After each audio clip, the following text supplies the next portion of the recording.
శ్రీ గురుభ్యో నమః. ప్రాక్పశ్చిమములు అనే గ్రంథములోని అంశాలను చెప్పుకుంటూ ఉన్నాము. అందులో భాగంగా 14/5/1972 ఆ తేదీలోనికి మనము ప్రవేశిస్తూ ఉన్నాము.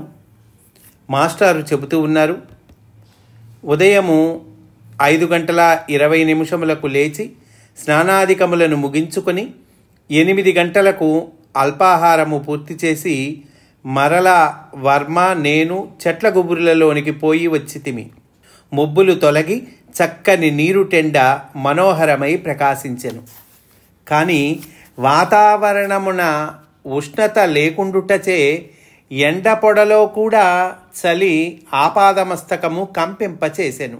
ఆమ్స్టర్ డ్యామ్ అనే అంశాన్ని చెబుతూ ఉన్నారండి. తిరిగి వచ్చి కొంత గ్రంథ పఠనమున ప్రొద్దుపుచ్చి మధ్యాహ్నము 12:30 గంటలకు భోజనములు చేసి ఆమ్స్టర్ డ్యామ్ ప్రయాణమైతిమి. నా ఉపన్యాస కార్యక్రమము నిర్వర్తించుటకై దివ్యజ్ఞాన భవనమునకు చేరితిమి. కళాశాలలో చదువు యువతీ యువకులు పోవుచున్నవారు గుంపులు గుంపులుగా నిలబడి ఏ కారణముననో నిశ్చేష్టులై చూచుచుండిరి. విషయము గమనింపగా వారు నా లుంగి పంచవంక చూచుచుండిరి. అందు కొందరు మరికొందరికి ఏదియో వివరించి చెప్పుచుండిరి. డచ్చి భాషలో జరుగుచున్న నా పంచెను గూర్చిన వారి పంచాంగ ప్రసంగము మాకు బోధపడలేదు. వారి చూపులలో హేళన లేని ఆశ్చర్యము, విలాస మందహాసము కనిపించెను. అందు కొందరు నన్ను అనేక భంగిమలలో నిలబడుమని అర్థించి ఫోటోలు తీసిరి. దివ్యజ్ఞాన భవనము లోపల మహాజన సంకులముగా ఉండెను.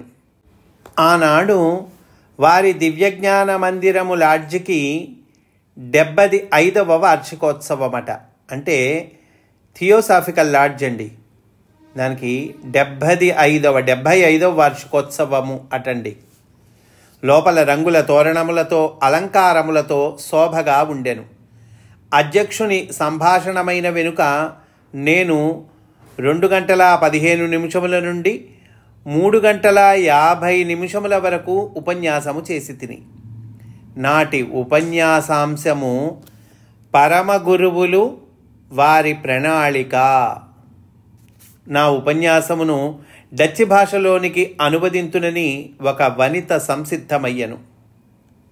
ఆమె అచ్చటి సమాజమునకు కార్యనిర్వాహకురాలు. నా ఉపన్యాసము ఒక్కొక్క వాక్యమే అనువదింపమని జీన్ వార్నన్ కోరగా ఆమె అంగీకరింపలేదు. మొత్తము ఉపన్యాసము ఒకమారే చివరకు అనువదింతునెను. దానికి అంగీకరింపక ఆమెను వారించి జీన్ వార్నన్ తానే అనువదించుటకు ఆరంభించెను. ఉపన్యాస సమయమున ఎల్లరూ మైమరచి ఆనందించిరి. అందు కొందరు జిడ్డు కృష్ణమూర్తి అనుయాయులు ఉండిరి. మొదట పరమగురువుల విషయము చెప్పినప్పుడు వారు హేళనగా నిరుత్సాహముగా చప్పరించిరి. కానీ 5 నిమిషముల ఉపన్యాసము తరువాత నుండి కుతూహలులై విని మైమరచిరి. నాటి ఉపన్యాస సారాంశము ఇట్లున్నది అని ఆ ఉపన్యాస సారాంశాన్ని చక్కగా మనకు అందిస్తున్నారండి. Very very very important. పరమగురువులు వారి ప్రణాళిక. మాస్టారు చెబుతూ ఉన్నారు, మాస్టర్సు అనబడు మహాత్ములు మనవలనే సామాన్య మానవులు. కానీ వారు మానవ జన్మ యొక్క పరిమితిని, బంధమును దాటినవారు. మానవునకు వాస్తవముగా ఆవశ్యకమగు అంశములను గుర్తెరిగిన వారు. అంటే మానవులకి ఏం కావాలి అనేటువంటి దాన్ని గుర్తెరిగిన వాళ్ళటండి. ఆ అంశములోనికి సోదర మానవులను ఎట్లు క్రమబద్ధముగా నిరపాయముగా మలచవచ్చునో తెలిసినవారు. మానవుని ఆధ్యాత్మిక పరిణామ దశలను త్వరితపరచి రుజుమార్గమునకు మరలింపగలిగిన వారు. దానికి కావలసిన సహాయము నొసగగలిగిన వారు. మానవ ప్రజ్ఞకును దేవతల ప్రజ్ఞకును నడుమగల అంతరమును దాటించుటకు వంతెన వలె పనిచేయుచున్నారు. వారు ప్రకృతితో సహకరించి ఆమె నిర్వర్తించుచున్న ప్రణాళికకు తోడ్పడుటకై భటవర్గముగా, మార్గదర్శక వర్గముగా పనిచేయుచున్నారు. ఇంకను యుగాంతర స్థాయి అగు బ్రహ్మజ్ఞాన కోశమునకు రక్షకులుగా కూడా పనిచేయుచున్నారు. ప్రళయములు సంభవించినప్పుడు కూడా బ్రహ్మజ్ఞానము నశింపకుండా భద్రము చేసి తరువాత వచ్చిన తరముల వారికి అందించుచున్నారు. మానవుని పురోగతి విషయమున కలుగు ప్రతిబంధకములైన కర్మబంధములు పూర్వజన్మ వాసనారూపములైన అంతఃశత్రువులుగా ఎట్లు పనిచేయుచుండునో వారికి బాగుగా తెలియను. అట్టి కర్మబంధములను కౌశలముతో తొలగించుకొను లీలాప్రాయమైన విధానము కూడా వారికి కరతలామలకము. ఇట్టి సులువు సూత్రములను వారు ఇతరులకు కూడా ప్రసాదింపగలరు. కానీ స్వీకరించి అవలంబించు వారి సంఖ్య చాలా తక్కువ అని కూడా వారు ఎరుగుదురు. శిష్యులు అనబడి వారికి వానిని గూర్చి ఉపదేశించుటకై నిరంతరము సంసిద్ధులై ఉందురు. వారి ఉపదేశ మార్గము చాలా సున్నితమైనది. అందు బలాత్కారము ఉండదు. బలాత్కారము వలన లాభము లేకపోగా కొన్ని నష్టములు కూడా ఉన్నవి.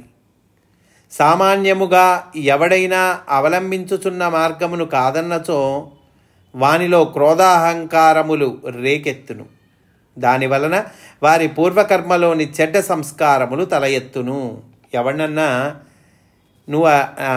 నువ్వు పోయే మార్గం కరెక్ట్ కాదయ్యా అన్నావు అనుకోండి, సహజంగా వాడికి ఏమవుతుంది? క్రోధము, అహంకారము రేకెత్తుతాయి వాళ్ళు. దానివలన ఏమవుతుందండి? పూర్వకర్మలోని చెడ్డ సంస్కారములు తల ఎత్తును. ఈ పరమ గురువులు క్రొత్త శాస్త్రములను, క్రొత్త శాఖలలోని విజ్ఞానమును తమ అనుయాయులకు నూరిపోయుటకై తహతహ పడరు. కోరినచో విజ్ఞానమును ఉపదేశింతురు. అంతే అండి, కోరితేనే ఉపదేశిస్తారు. కానీ విజ్ఞానముపై వారికి గల విలువ తక్కువ. అదేమిటండి? విజ్ఞానంపై విలువ తక్కువటండి. మాస్టర్ చెప్తూ ఉన్నారు, ఏ విజ్ఞానమునైనా వినియోగపరుచుకొని వివేకముపై వారికి సంపూర్ణ విశ్వాసము ఉన్నది. ఆ విజ్ఞానాన్ని వినియోగపరుచుకునేటువంటి వివేకం ఉందే, ఆ వివేకం మీద సంపూర్ణ విశ్వాసం ఉందటండి. అంతేగాని విజ్ఞానముపై వారికి విలువ తక్కువ అంటున్నారు. అట్టి వివేకమునే వారు జ్ఞానము అందురు. ఇప్పుడు జ్ఞానం అంటే ఏంటండి? ఆ విజ్ఞానమును వినియోగపరుచుకొని వివేకము, అదండి జ్ఞానం అంటే. జ్ఞానం అనగా ఆత్మజ్ఞానము, బ్రహ్మజ్ఞానముల యొక్క సమన్వయము. బ్రహ్మాండమునందున్న భగవంతుని గూర్చిన జ్ఞానము బ్రహ్మజ్ఞానము. తనలోనున్న బ్రహ్మమును గూర్చిన జ్ఞానము ఆత్మజ్ఞానము. చూడండి, మనలో ఉన్న బ్రహ్మము అంటే భగవంతుడు అనుకుందాం సింపుల్గా. మనలో ఉన్న భగవంతుడు గురించిన జ్ఞానమేమో ఆత్మజ్ఞానం అండి. బ్రహ్మాండమునందున్న భగవంతుని గురించిన జ్ఞానమేమో బ్రహ్మజ్ఞానము. అది ఈ రెండింటి సమన్వయమే మోక్ష మార్గము. మనలోనున్న సత్యస్వరూపమైన జ్ఞానమును ఉద్బోధించుటయే వారి దృష్టిలో ఉపదేశము. శిష్యులలోని అనుభూతి బీజములను అంకురింపజేయుటయే వారి ఉపదేశ మార్గము. దీనిని అంకురింపజేయుటకు దోహదము ఆధ్యాత్మికోపచారము వలన కలుగును, కానీ బలాత్కారముగా కలిగించుట సాధ్యము కాదు. శిక్షణము వలన అర్హత పెరుగును గాని జ్ఞానము కలుగదు. పొలము దున్నుట వలన పంట పండున? పొలము దున్నుట, విత్తనములు చల్లుట వానదేవుడు మానవునికే విడిచిపెట్టెను. పండించుట తాను చేయును. గురువులు శిష్యులకు తమ సాన్నిధ్యమును కల్పించి ఊరక ఉందురు. శిష్యులు చేసిన కృషిని బట్టి ఈ సాన్నిధ్యము ఫలించును. సాన్నిధ్యమనగా నాటబడిన విత్తనములకు వర్షము వంటి అంకురోద్బోధకమైన అనుగ్రహము. అది కృషిని బట్టి ఫలించును. చూడండి, పొలము దున్ని విత్తనము చల్లటము ఇది మనం చెయ్యాలి. అప్పుడు భగవద్ అనుగ్రహము అనేటువంటి వాన కురిస్తే చక్కగా పంట పండుతుంది. సాధకుని ప్రారంభ దశలో పరమ గురువులు అజ్ఞాతమైన సాన్నిధ్యమును కల్పింతురు. ఆ సాన్నిధ్యము వలన శిష్యునకు వారిలోని ఉత్తమ ప్రజ్ఞలను గూర్చిన ఉన్ముఖత్వము లభించును. కొంతకాలము తరువాత ఇనుమునకు అయస్కాంతము కలిగించునట్టి ప్రభావము వంటి సాన్నిధ్యమును కల్పింతురు. దానివలన వారి స్వభావమును ఉద్ధరించి నిద్రాణములైన ఆధ్యాత్మిక శక్తులను మేల్కొల్పగలరు. వారు ఏ స్థితి అందైనను మన ప్రవర్తనకు అడ్డుపడి మన తప్పులను సరిదిద్దరు. సరిదిద్దుకొను సామర్థ్యమును క్రమోన్మీలనముగా మనలో మేల్కొల్ప చేయుటయే వారి ప్రణాళిక. వారి భౌతిక శరీరములతో బంధము కానీ సంబంధము కానీ ఉండదు. ఆవశ్యకతయే భౌతిక దేహముతో వారికి గల సంబంధము. ఇచ్చట ఆవశ్యకత అనగా ఇతరుల ఆవశ్యకతయే కానీ వారి భోగాదుల ఆవశ్యకత కాదు. పరమగురువులు ఆవశ్యకతయే భౌతిక దేహంతో వారికి గల సంబంధం అన్నారు కదా. ఆవశ్యకత అంటే ఏంటంటే ఆ పరమగురువులు వాళ్ళకి ఆవశ్యకత కాదండి, ఇతరుల ఆవశ్యకత. అదే వారి భోగాదుల ఆవశ్యకత కాదు అంటున్నారు. ఇతరుల ఆవశ్యకతే కానీ వాళ్ళ భోగాదుల ఆవశ్యకత కాదు. కనుక వారి ఆవశ్యకత విమోచనాత్మకమే కానీ బంధము కాదు. సంకల్పములను బట్టి వారు జన్మలను శరీరములను స్వీకరింతురు. కనుక వారికై జన్మలు లేవు. ఇతరులు ఆవశ్యకతలో వారికి శరీరములు జన్మించుచుండును. అంటే ఇతరుల ఆవశ్యకతలో వాళ్ళకి శరీరాలు జన్మిస్తూ ఉంటాయండి. అంతేగాని వారికై జన్మలు లేవంటున్నారు. జనన మరణాత్మకములైన సంసార బంధములచే వారు బద్ధులు కాదు. ధర్మ సంస్థాపనమునకు ఆవశ్యకత కలిగినప్పుడు దేశ కాల పాత్రాదులను అనుసరించి వారు శరీరములను స్వీకరింతురు. వారును మనవలనే శరీరములతో జన్మింతురు. కానీ వారి జన్మలు వారి సంకల్పముపై ఆధారపడి ఉండును. అవి ప్రకృతితో సహకరించుటకు జరుగును. ఇతరుల జన్మలు కర్మవాసనలచే తప్పనిసరి అయి వారిని బంధించును. ఇక్కడ పరమగురువులు కాకుండా ఇతరుల జన్మలు ఎట్లా ఉంటాయండి అంటే కర్మవాసనలచే తప్పనిసరి అయి వాళ్ళని బంధిస్తాయండి. పరమగురువుల ప్రణాళిక ప్రయోజనము శతాబ్దుల తరబడి నిరంతరత్వము వహించి ఉండును.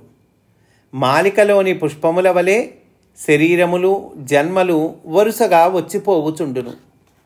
పూలలోని దారము వలె వారికి జన్మల తరబడి వారి ప్రణాళిక నిరంతరత్వము వహించి ఉండును. భౌతిక పదార్థములపై మనస్సుపై వాని ధర్మములపై పరమగురువులకు స్వామిత్వము ఉన్నది. అంటే అథారిటీ ఉన్నదటండి. ఈ ప్రకృతి ధర్మములకు వారు అతీతులు. కానీ ఈ ధర్మముల ప్రయోజనమును ఎరిగిన వారు కనుక వానిని ఉల్లంఘింపక గౌరవించి అవలంబింతురు. పునర్జన్మము మరణము అనువానికి సంబంధించిన ప్రకృతి ధర్మములపై కూడా వారికి స్వామిత్వము ఉన్నది. వాని పరమ ప్రయోజనము ఎరిగి ఉండుటచే ఉల్లంఘింపక గౌరవింతురు. జన్మల తరబడి తామెవ్వరో వారికి గుర్తుండును. ఇట్లు గుర్తుండుట వినోదమునకు గాక వారి ప్రణాళిక కొరకై ఉన్నది. అంటే కొన్ని జన్మల తరబడి వాళ్ళు తామెవరో వాళ్ళకి గుర్తుంటుందటండి. ఎందుకోసం?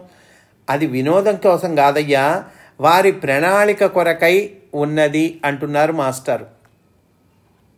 ఇంకా చెప్తున్నారండి మాస్టారు, ఆయా కాలములయందు తమకు గల జ్ఞానమును వారు అనుయాయుల మూలమున ప్రసారము చేయుదురు.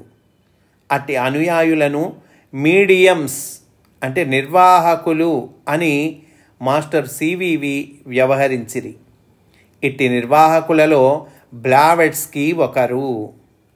ఆమె వలన వారు తమ బ్రహ్మజ్ఞానమును ప్రవర్తింపచేయు యత్నమున దివ్యజ్ఞాన సంస్థ ఏర్పడినది.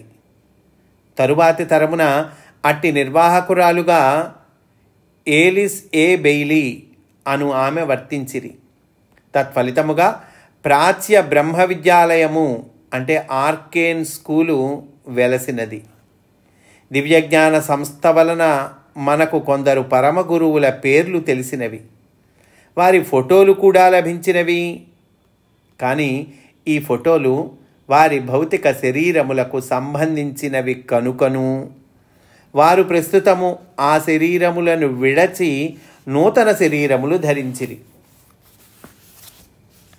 అందుకని ఈ ఫోటోలను గూర్చిన ప్రసక్తి ఎక్కువ అక్కరలేదు. కొందరు మాత్రము ఈ ఫోటోలను విగ్రహారాధన చేయుచున్నారు. పరమగురువులు పలువురు ఉన్నారు. వారందరూ సూక్ష్మ కక్షలలో కలిసి పనిచేయుచున్నారు. మానసిక కక్షలో వారి ప్రణాళికలో పరస్పరము ఆకృతి భేదములు ఉండవచ్చును. వారికి ఈ భేదములతో సంబంధము లేదు. అవి సదుపాయమునకే కానీ విభిన్నతకు కాదు. ఈ భేదములను విమర్శన దృష్టితో పరిగణము చేసి అందు ఒక్కొక్క దానిని కొందరు అవలంబించుచుందురు. అవియే మతములు అనబడును. ఈ మతములన్నీ పంచాంగములోని వేర్వేరు పుటల వంటివి. బ్లావెట్స్కీ రచించిన ఐసిస్ అన్వీల్డ్, సీక్రెట్ డాక్ట్రిన్ అను 2 మహాగ్రంథములు పరమగురువులు బోధించు బ్రహ్మ విద్యకు మహత్తరములైన సంపుటీకరణములు. అవి నవీన మానవ మతమునకు పవిత్ర గ్రంథములు. ఈ మతము మానవ మతము. ఇచ్చట ఆసీనులై ఉన్న దివ్యజ్ఞాన సమాజ సభ్యులకు మీలో ఎంతమంది ఈ గ్రంథములను అట్టలు తెరచి చూచిరో నాకు తెలియదు. అంటే ఎంతమంది చదివారయ్యా మీరు ఈ మహాగ్రంథాలని అంటున్నారు. యూరప్ మొత్తములో కూడా వానితో పరిచయము కలవారు అల్పసంఖ్యాకులని తెలియచున్నది. ఇది మిక్కిలి అవాంఛనీయమైన సత్యము. మీలో పలువురు దివ్యజ్ఞాన సమాజ సంస్థలో అంతఃసాధన శాఖలో సభ్యులుగా ఉన్నారు. అట్టి వారికి గల మూఢాచారము ఒకదానిని తెలిపెదను. ఎవరికి నచ్చిన గురువును వారు స్వీకరించి ధ్యానము చేయవలెనని నియమము ఒకటి మీకు కలదు. ఇది సత్యదూరమగు నియమము. ఎవరికి నచ్చిన గురువుని వాళ్ళు స్వీకరించటం, ఇది సత్యదూరము అంటున్నారండి మాస్టారు. మీరు గురువును ఎన్నుకొను స్థితికి వచ్చి ఉన్నచో మీకు గురువు అనావశ్యకము. అంటే మీరే గురువుని ఎన్నుకునేటువంటి స్థితికి వస్తే ఇంకా మీకు గురువు ఎందుకు అంటున్నారండి మాస్టారు. మీరే గురుతరులై ఉండేటివారు మరియు వ్యక్తిగతముగా వారిలో ఎవ్వరితోనూ పరిచయము లేనప్పుడు ఒకరిని ఎన్నుకొనుట అనగా తెలియని వారి పేర్లతో తన్నుకొనుట. గురువు శిష్యుని ఎన్నుకొనుట సంప్రదాయము. శిష్యుడు గురువుని ఎన్నుకోవటం కాదండి, గురువే శిష్యుడిని ఎన్నుకోవటం ఇది సంప్రదాయము అంటున్నారు మాస్టారు. శిష్యుడు గురువుని ఎన్నుకొనుట సామ్యవాద సిద్ధాంత రాజకీయపుటు ఎన్నికల వంటిది. కనుక అనుదిన సాధనలో అర్హతను పెంచుకొని ఒక గురువునకై వేచి ఉండుటయే తప్ప మీరు చేయగలిగినది ఏమీయూ లేదు. అర్హత కలిగిన క్షణమున గురువు ఎవ్వరిని నిర్లక్ష్యము చేయడు. అనుదినము రాత్రి నిద్రింపబోవు సమయమున అజ్ఞాత గురువునకు నమస్కరించి ప్రార్థించి జగద్ధితముకై తనను వినియోగింపుమని ఆత్మసమర్పణము చేయుట అభ్యసింపవలెను. చూడండి మాస్టర్ చెప్తూ ఉన్నారు, ఈ ప్రారంభంలో ఉన్నవాళ్ళు ఏం చేయాలండి, వాళ్ళకి గురువు ఎవరో తెలియదు. అందువల్ల రోజు అటండి నిద్రింపబోవు సమయమున పడుకోబోయే ముందు అజ్ఞాత గురువునకు నమస్కరించి ప్రార్థించి జగద్ధితముకై అంటే పరోపకారముకై లోక కళ్యాణముకై అయ్యా నన్ను వినియోగించుకోమని ఆత్మసమర్పణము చేయుట అది అభ్యసింపవలెను అంటున్నారండి మాస్టారు. మీ అభిప్రాయములు, విశ్వాసములు, మనస్సులోని రహస్యములు, ఆర్జించిన ఆస్తిపాస్తులు, కుటుంబ విషయములు మున్నగు వానిని మనస్సున సన్యసించి మిమ్ము గురువునకు సమర్పించుకొనవలెను. అప్పుడు నిద్రలో ఒకనాటి నుండి గురువు మీ మనస్సును నియమించుట ఆరంభించును. ఆయన తన పనిలో ఒక భాగము మీకు పంచి ఇచ్చును. ఇది ప్రారంభమైన చాలా కాలము వరకు మిమ్మొక గురువు స్వీకరించనని మీకు తెలియవలసిన ఆవశ్యకత లేదు. ఒక గురువుగారు మనల్ని స్వీకరించారు అని తెలియాల్సిన ఆవశ్యకత లేదంటున్నారండి. కనుక గురువును గూర్చి, వానితో సంబంధమును గూర్చి వెష్టపడుట మాని మీ దైనందిన జీవితము చక్కదిద్దుకొనుట ఒక్కటే మీ కర్తవ్యము. సోదర మానవులపై ప్రేమ, సహకారము, ఔదార్యము, తప్పులు పట్టకుండుట, తాపత్రయపడకుండుట అభ్యసించుచు దినచర్య నడుపుకొనవలెను. ప్రేమించుట అభ్యసించిన కొలదియు మనస్సు అను ఇనుప ముక్క ప్రేమ అను అయస్కాంతముగా మారిపోవును. మనస్సు ఎలా మారిపోతుందండి? ఈ మనస్సు ఇనుప ముక్క అంటున్నారు, అది ప్రేమ అనే అయస్కాంతంగా మారిపోతుందట. ఎప్పుడు?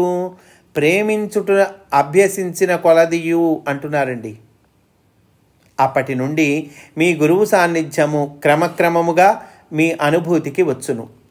ఇట్లు కొంతకాలము జరిగిన పిదప ఆవశ్యకతను బట్టి మీ గురువు మీకు మానసిక కక్షలో కూడా దర్శనమిచ్చును. మీలో ఒక్కొక్కరి యందు మానసికములు, ఆధ్యాత్మికములు అగు శక్తులు పసరు మొగ్గలోని పూరేకువల వలె చక్కగా అమర్చబడి నిద్రాణములై ఉన్నవి.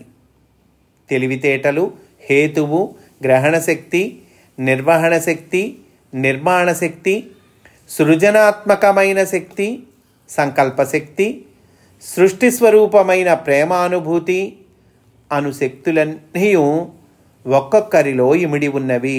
చూడండి, ఈ శక్తులన్నీ ఇమిడి ఉన్నాయిటండి, ఒక్కొక్కరిలో ఇమిడి ఉన్నాయిట. అందు మొదటి 4 మీలో వ్యక్తిత్వమునకు సంబంధించినవి, మిగిలినవి ఆత్మకు సంబంధించినవి. మొదటి 4 వ్యక్తిత్వానికి సంబంధించినటువంటి ఏంటా? మొదటి 4 తెలివితేటలు, హేతువు అంటే రీజనింగ్, గ్రహణ శక్తి అంటే అబ్జార్బింగ్ కెపాసిటీ, అట్లాగే నిర్వహణ శక్తి. ఈ 4 అటండి మీలో వ్యక్తిత్వమునకు సంబంధించినవి అంటున్నారు. మిగతావి ఆత్మకు సంబంధించినవట. ఏంటా మిగతావి? నిర్మాణ శక్తి, సృజనాత్మకమైన శక్తి, సంకల్పశక్తి, సృష్టి స్వరూపమైన ప్రేమానుభూతి అంటున్నారండి. వ్యక్తిత్వము వలన మీరు మిగిలిన వారికన్నా ఎట్లు వేరైన వారో తెలియను. ఆత్మజ్ఞానము వలన మీరు ఇతరులతో ఎట్లు ఐక్యము పొంది ఉన్నారో తెలియను. వ్యక్తిత్వ శక్తుల వలన చురుకుదనము, నైపుణి, సామర్థ్యము కలుగును. ఆత్మజ్ఞానము వలన పరివ్యాప్తి, అంతర్యామిత్వము, ఏకత్వము, ఆనందానుభూతియు తెలియను. ఇందు పరమగురువుల దృష్టిలో వ్యక్తిత్వ శక్తులు అప్రధానముగను, ఆత్మశక్తులు ప్రధానముగను గ్రహింపబడుచున్నవి.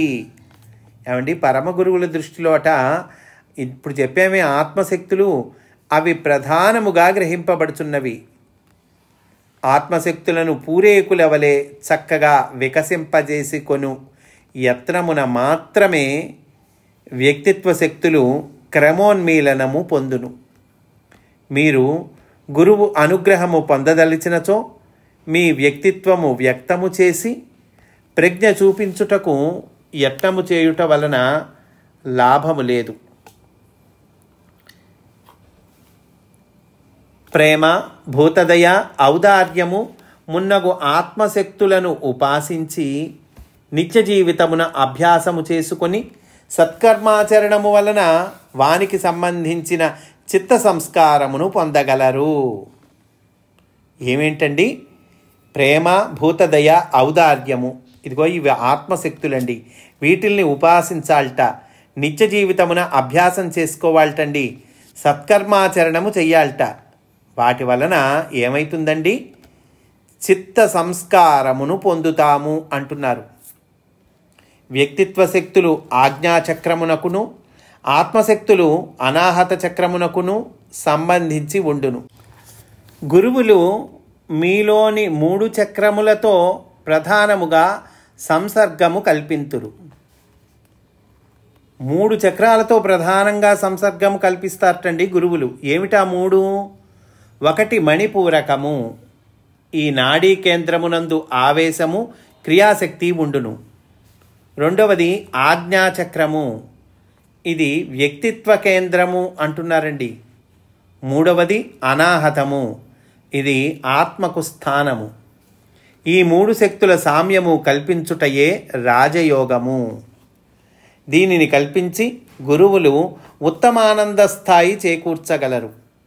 అట్టి పరమ గురువుల అనుగ్రహమునకు మీరందరూ పాత్రులగుదురుగాక అని ఆశీస్సులతో ఉపన్యాసము పూర్తి చేశారండి.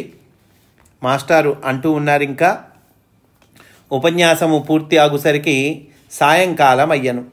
శ్రోతలలో కొందరు 1-2 అంశమును గూర్చి ప్రశ్నించిరి. అది ఒక ప్రశ్న, పరమగురువుల ఫోటోలను ఆరాధించుచు ధ్యానము చేయుట కేవల విగ్రహారాధనము అగుననియు అది దోషమనియు మా వారు కొందరు శంకించుచున్నారు. దానిని గూర్చి మీ అభిప్రాయమేమి అని అడిగారండి. దానికి మాస్టర్ చెప్తూ ఉన్నారు, మనకు భౌతిక శరీరములు ఎట్టివో వారి ఫోటోలు కూడా అట్టివే. మీరు నన్ను ప్రశ్నించున్నప్పుడు నా భౌతిక శరీరము వంక చూచియే కదా, అనగా మీరు నాతో మాట్లాడుట లేదనియు నా భౌతిక శరీరముతో మాట్లాడుచున్నారనియు అర్థమా? నా శరీరము ఆధారముగా నాతో మాట్లాడుచున్నారు. మీకు నా సాన్నిధ్యమును తెలుపు సంకేతముగా మాత్రమే నా భౌతిక శరీరము వినియోగపడుచున్నది. ఇట్లే పరమగురువుల ఫోటోలను కూడా వినియోగించుకొనవచ్చును. ఇది ఒక ప్రశ్న అండి. 2వ ప్రశ్న, జిడ్డు కృష్ణమూర్తి ఒక పరమగురువనియు వారు మైత్రేయులకు ప్రస్తుతము వాహిక అంటే మీడియంగా పనిచేయుచున్నారనియు మా యందు అనేకులము విశ్వసించుచున్నాము. మీ అభిప్రాయం ఏమిటి అని అడిగారు మాస్టర్ని. మాస్టారు చెప్తూ ఉన్నారండి, విశ్వాసము ఉన్న చోట అభిప్రాయము అడుగుటకు సందుండదు. పరమగురువులకు పరస్పర విరుద్ధమైన భావములు ఉండవు.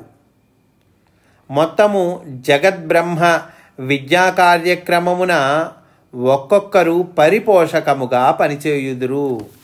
చూడండి, పరమగురువులందరూ పరిపోషకముగా పనిచేస్తారటండి. ఎందులో? జగద్బ్రహ్మ విద్యా కార్యక్రమమున అంటున్నారు. అభిప్రాయములు భేదించుట వ్యక్తిత్వము అను కక్షకు చెందినది. ఆత్మ అను కక్షలో అభిప్రాయములు ఉండవు, కనుక భేదములు ఉండవు. జిడ్డు కృష్ణమూర్తి పరమగురువులను గూర్చి వారి కర్తవ్యములను గూర్చి తీవ్రమైన అభిప్రాయ భేదములను కలిగి ఉన్నారు. జగద్వ్యూహమున వారి కర్తవ్యమునకు గల స్థానమును అభిప్రాయములకు పై కక్షలో ఇంకను ఏర్పరచుకొనవలసి ఉన్నది. ఆయన గురువుల ఆత్మ సాంగత్యము నుండి తాత్కాలిక పతన అవస్థలో ఉన్నారు. మరలా పరమగురువుల కక్షలో చేరగలరు. పరమగురువులు వ్యక్తులుగా ఉండుట మాని చాలా కాలము క్రిందటనే వెలుగులైనారు.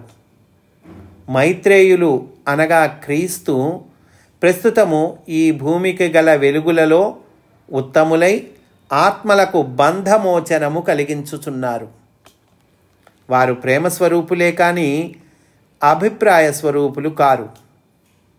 కనుక జిడ్డు కృష్ణమూర్తి చిన్నవారుగా ఉన్నప్పుడు అతనిని తమ వాక్కునకు వాహికగా స్వీకరింపవలెనను సంకల్పము వారికి ఉండవచ్చును. ధ్యానమున ఈ సంకల్పమును గమనించిన అనిబిసెంటు, లెడ్ బీటరు ఆ యోగులు అత్యుత్సాహమున దానిని అభిప్రాయముగా వ్యక్తపరుచుచు ఉపన్యాసములిచ్చి ఉత్తేజితులై అనుయాయులను ఉత్తేజమున ముంచెత్తిన మాట వాస్తవము. అంటే పరమ గురువులు వాహికగా స్వీకరించాలి అనుకున్నారండి జిడ్డు కృష్ణమూర్తి గారిని. అట్లా స్వీకరింపవలనని సంకల్పం వాళ్ళకి ఉండవచ్చు అంటున్నారు మాస్టర్. అయితే ఈ సంకల్పాన్ని ధ్యానంలో గమనించారు అనిబిసెంటు, లెడ్ బీటరు అనేటువంటి యోగులు. అత్యుత్సాహమున దాన్ని అభిప్రాయముగా వ్యక్తపరుస్తూ ఉపన్యాసములు ఇచ్చి ఉత్తేజితులై అనుయాయులను ఉత్తేజమున ముంచెత్తిన మాట వాస్తవము. ఈ సంచలనము గమనించి మైత్రేయులు మందస్మితముతో సంకల్పమును ఎగబీల్చుకొని ఉండవచ్చును, అంటే విత్డ్రా చేసుకొని ఉండవచ్చును అంటున్నారండి. అంత మాత్రమున జిడ్డు కృష్ణమూర్తి సామాన్యులని తలపరాదు. సామాన్యులు అని అనుకోవటానికి వీల్లేదంటున్నారండి. మైత్రేయుల దృష్టిలో చిన్న అపరిపూర్ణత సామాన్యుల కక్ష నుండి మిక్కిలి మహోన్నత పదవినే సూచించును. ఇట్టి సన్నివేశముల వలన నేర్చుకునవలసిన అంశములే ఉండును, కానీ అభిప్రాయపడవలసిన అంశములు ఉండవు. ఇట్లే మరికొన్ని ప్రశ్నోత్తరములు ప్రసంగింపబడిన వెనుక మేము 15 నిమిషములు సరస సల్లాపములతో కాఫీ సేవించి కొన్ని పుస్తకములను కొని 5 గంటలకు బయలుదేరి హోయిజన్ చేరి 7:30 గంటలకు భోజనములు పూర్తి చేసుకొని బ్రస్సెల్స్కు ప్రయాణమైతిమి. ఎండ సుఖవంతముగా వేడిగా ఉన్నది. సూర్యాస్తమయము రాత్రి 8:15 వరకు అగుచున్నది. మారిస్ కారులో కూర్చుండి సూర్యాస్తమయ దృశ్యమును ఆనందించుచున్నాము. మిగిలిన వారు ఎలిజబెత్ కారులో వచ్చిరి. రాత్రి 11 గంటలకు బ్రస్సెల్స్ చేరితిమి. తలుపు తెరువుగానే మారిస్ వార్నన్ గారి గండు పిల్లి ఎగిరి పుస్తకముల బీరువాపై కన్నులు ఎర్రజేసి నిలబడినది. ఎక్కువ దినములు పొరుగురిలో ఉండిపోతిమని కోపము వచ్చినదని మారిస్ భార్య బుజ్జగించి పిలువగా దిగివచ్చి ఆమె భుజపుపై ఎక్కి మందస్మితము వలె బొంగురు గొంతుతో మ్యావ్ అని అరిచినది. అది డచ్ భాషలో అరుచుచున్నదని నేననగా అందరూ పగలబడి నవ్విరి. ఆ నవ్వులోనే ఎవరి గదులలోనికి వారు పోయి పండుకొనిరి అంటూ ఉన్నారండి మాస్టారు. ఈ అంశాన్ని పూర్తి చేశారు.